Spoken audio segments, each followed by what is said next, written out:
concept کس طرح سے ڈیولپ ہوتا ہے کہ نہیں ولی ہونے کے لیے آج بھی ہم دیکھتے ہیں کہ جن کو ہم اپنا مطلب ولی جیسے حضرت شیخ عبد القادر جیلانی رحمۃ اللہ علیہ ہوں یا دوسرے اولیاء اللہ ہوں، جب بھی ان کی زندگی ہمارے سامنے پیش کی جاتی ہے تو وہ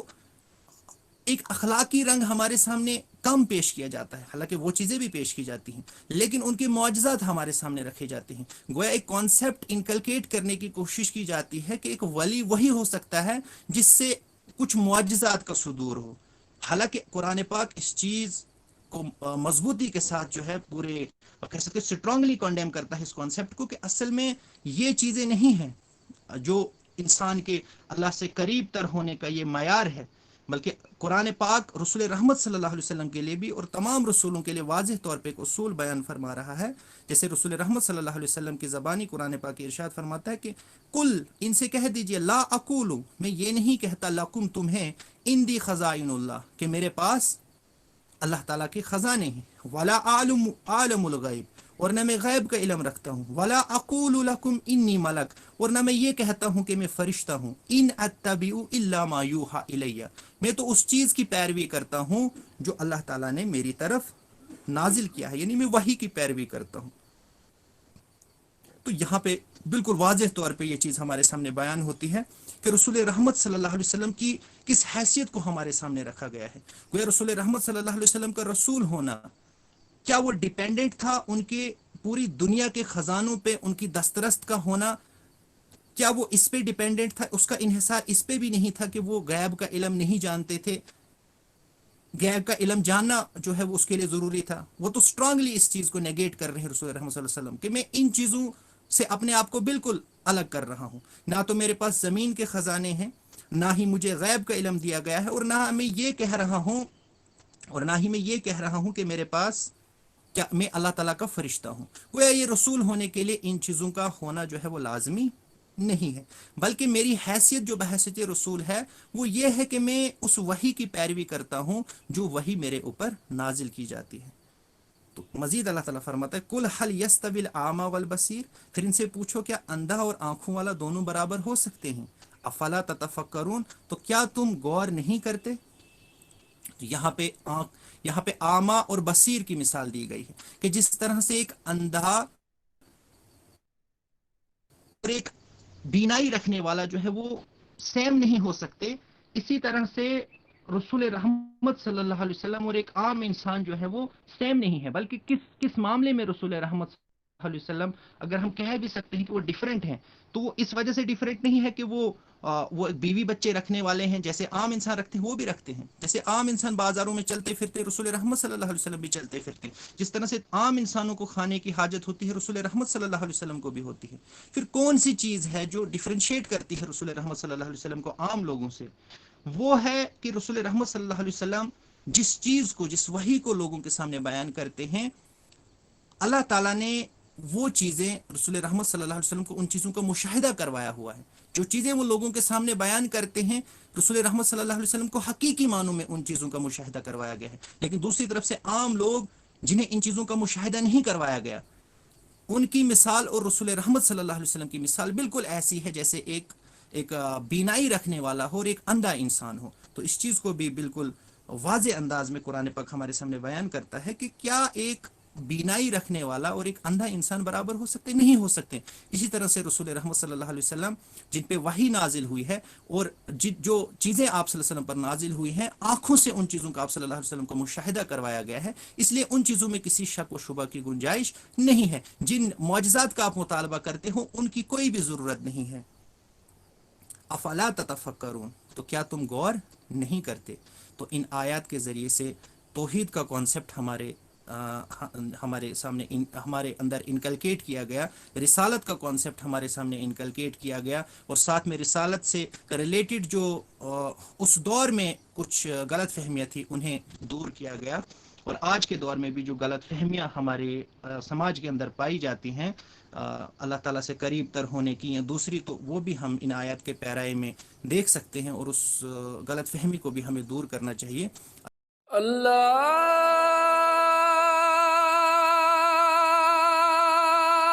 اکبر اللہ